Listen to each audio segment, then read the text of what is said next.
Hi dancers, so today's video is supposed to be about what the head does in the center. And I struggled for weeks trying to make this video, not just for like extraneous reasons, like I didn't have my laptop or I had my own issues going on that I just couldn't get in the studio. But I've also been putting this off for a long time because there's just so much, and I wasn't even sure how to get into it, because once you get into the center, you are working with different angles of the body, different positions, and when I did the video for the head at the bar, I kind of just did a very simple generic version. Your hand mostly follows your head, but it's going to get so much more involved and complicated when we start going into the center.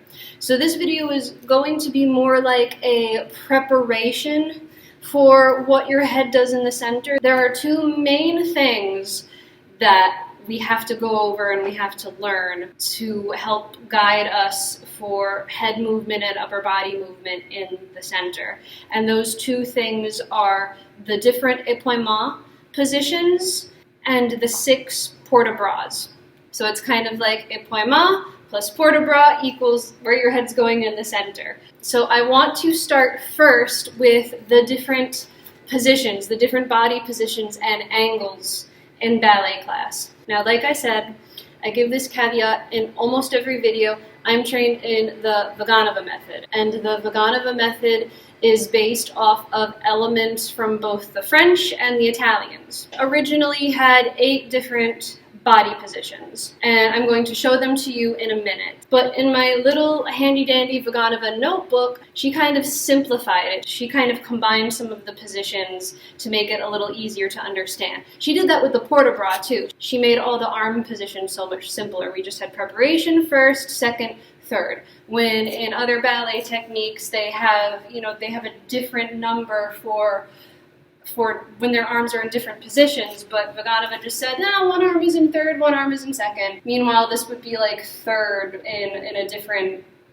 method or something. So she did the same thing with the positions. The different body positions are based off of the corners of the room. So if you are in a rectangular room, you actually have to think of the room having 8 sides. So when you're in ballet class and you're in the middle of the floor, you're in the center, the mirror, the big wall in front of you, that's corner or side number 1. The corner to your front right is corner number 2. The wall to your right, the flat wall to the side, is number 3. The corner to your back right is corner number 4. The flat wall behind you is corner number 5. The corner on your back left is corner number 6. The wall, flat wall on your left side is corner number 7. And then the corner on your front left is corner number 8. So we have 1, 2, 3, 4, 5, 6, 7, 8. And the body positions, the épaulement, play with all of those corners. So Vaganova kind of grouped it into croisé, effacé, en face, and écarté. So first off, right away, you have to know that croisé means crossed. So if you're facing one of the corners, your front leg has to be crossed over the other. You're closing and crossing off from the audience, from the front wall. So you could do a croisé front to corner number 8. And if you're doing croisé front or devant, that implies that your front leg is doing the work. And if you're doing a croisé back or derrière, that implies that the left leg is doing the work. So croisé to the front, croisé to the back. Even though your left leg is the one doing the work, your body is facing the right and you have to be crossed.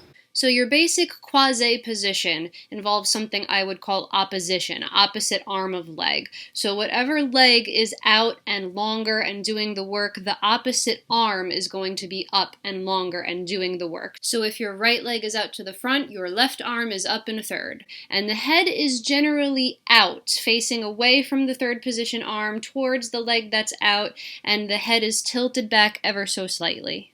However, you're going to hear me note later in this video that both the head and the arms can be arranged in various ways and different combinations within each of these épaulement positions. It seems the possibilities are endless. For example, Vaganova showed croisé devant and derrière with the upper body, the arms, and the head practically the same. All she did was switch the feet. She didn't keep that same opposition, opposite arm of leg that we just saw in the standard croisé devant. However, when I was doing my research and brushing up on the épaulement and all the other methods, it seems that the standard, basic, every little diagram that I would pull up online, their croisé derrière kept the opposition. They kept the opposite arm of leg, and they even changed the direction of the head to be forward slightly and facing the new arm that's up in third position. So while you may be freaking out and thinking to yourself that there's no way you could possibly remember this, think of it the other way. Take comfort in the fact that there is almost no wrong way to do it. There are so many different ways to do this that one of them is bound to be right. If you were to practice your croisé at the barre, you would turn your body a quarter turn to the barre.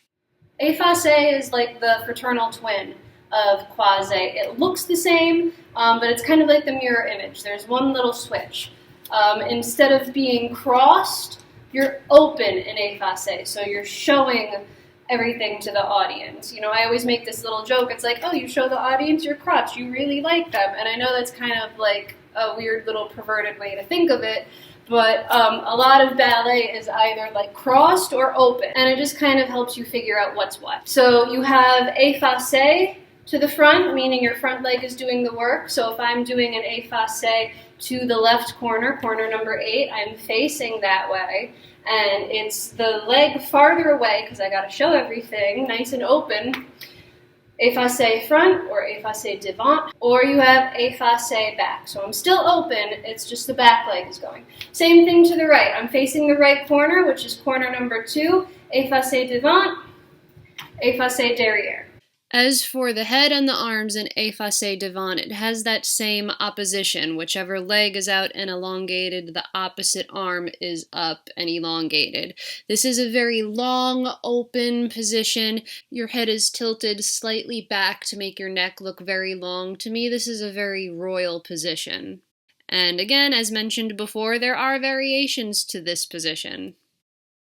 Luckily for me, everybody seems to be in agreement with effacé derrière, where it's the same arm as leg, your head continues looking in the same direction as the arm that's in third position, and the body is kind of pitched slightly forward with the head slightly forward. Again, other variations are possible too. While we're on the subject of effacé derrière, I want to jump over to this position called épaule. Now, épaule just means shoulder. That's where the word épaulement comes from. It means shouldering. Épaule seems to be this like mystery bonus position. Remember how I said there could technically be 9 positions? I'm not really sure what this one is for. This is not a word that I've really come across in my training, but it seems that effacé derrière and épaule are interchangeable. I really don't know. I can only tell you what I know, and I don't know everything. To me, this just looks like a second arabesque. Why do we gotta complicate things? Now, en face sounds like the word face. Face, face. So en face is when you're flat, facing the audience. You don't do any corners or turns or anything. En face is straight in the front. So en face, you could have à la seconde, which just means you're open in second position, and you can do this with either leg. But then they also had 2 other positions, and please forgive me if I mispronounce these words. So they had this en face position with the arms out in second, but a leg to the back, and they called it à la quatrième derrière. It's à la quatrième, you stupid idiot.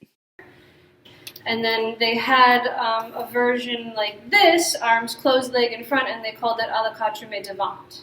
It's quatrième, and quatrième apparently means 4th, so I'm assuming this is a position that implies a 4th position en face, but I'm going to tell you not to worry too much about this position or this name because virtually everybody calls this en face. Now, if all of these things seem very, very strange to you, that means your teacher has not given épaulement at the barre.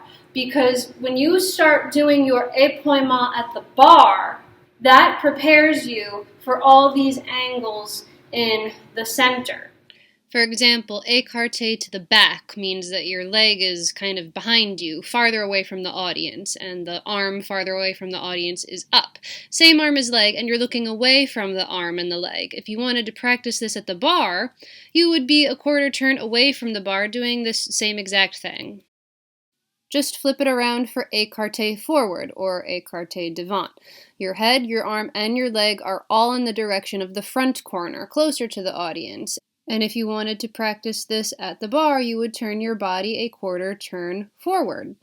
So there you have it. We pretty much covered the 9 body positions, and I know they seem very confusing, but remember how I said Vaganova simplified a lot of it? She kind of condensed a bunch. So you can pretty much forget the quatrième derrière and quatrième devant and the époux. Vaganova only really focused on croisé front and back, effacé front and back, écarté front and back, and en face. While it is good to know all 9 positions, you would definitely not be alone in the world if you hadn't heard of these 3 that I just crossed out. I haven't even heard these terms until I did this video. And each one of these angled body positions has a basic head and arm, but there are almost infinite variations to all of these things. So remember in my head movement at the barre video, I talked about how the head acts as a counterweight when you're dancing. So if you have a leg going to the front, your head is thrown back a little bit, and then if you have your leg going to the back, your head inclines slightly forward. We do these same little things in all the positions. So even though this is your basic croisé, you can still change your arm and change the inclination of your head. A teacher or a choreographer could give you different variations of where they want your head. So now that we've established that, and I hope it was easy to understand, now we also have to go into a little bit more detail with the port-de-bras, because remember I said the head kind of follows the arms. So if we can get épaulement plus port-de-bras equals what our head does in the center. It's kind of like a combination of all the different things. So in the Vaganova method, there are 6 port-de-bras, and they can be done either to the right or to the left. So for example, port-de-bras number 1, the most basic. You start in preparation, and if I'm doing it to the right, my head is going to be starting to the right. So I do my little élanger here. You go through first position, you go up into third, and you're looking to the right. Open into second position. I'm still looking to the right. Little élanger and down. That was number 1. If you're doing it to the left, you just change your head to the left, to the left, to the left, to the left, to the left, to the left, to the left, to the left, to the left. Okay? That was number 1. Number 1 is the easiest. You just make your regular old circle port-de-bras. Now we have second port-de-bras. So if I'm doing a second port-de-bras to the right, I'm going to be standing in croisé with my right foot front. So even though I'm facing to the left, this is going to be to the right because my right leg is front in croisé. So start with your preparation. First, open the right arm into second, and your head follows the right arm. So we're going to the right. And then you're going to switch. The right arm is going to come into third, and believe it or not, this left arm is going to come all the way down into the preparation position. And then you're going to bring both of them back into first. You most frequently see this in, where would you see this?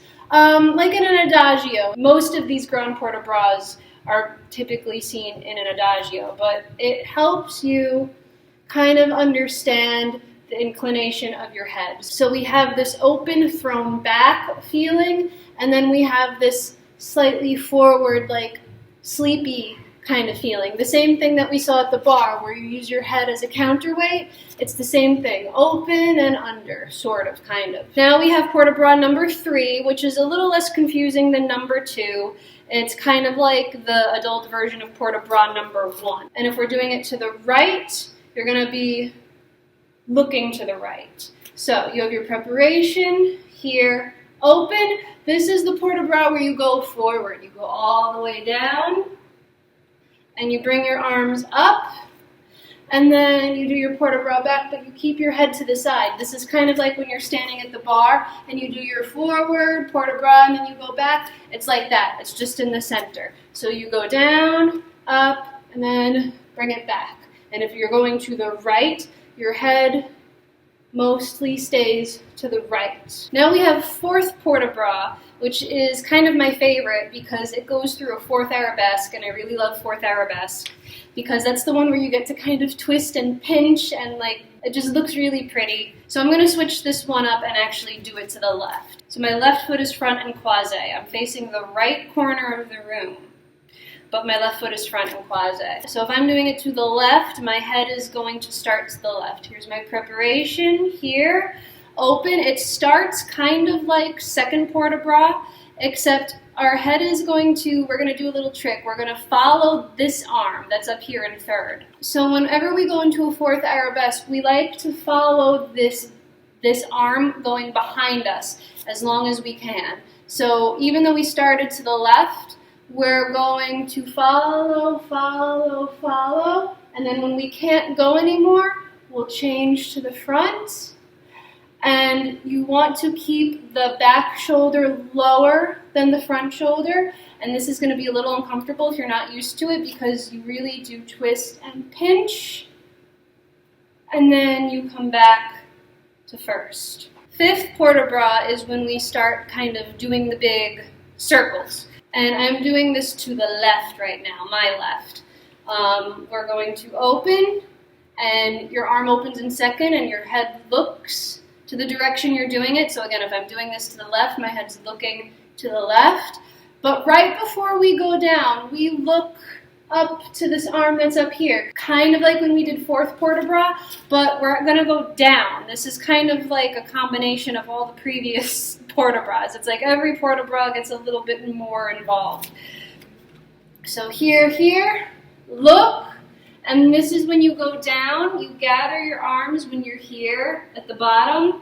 You come up, you show first position, and then you're going to go around and you follow this hand until you can't go anymore. Then when you're back, you switch and follow this hand, and then you can open and close, or you could probably go into something else from that.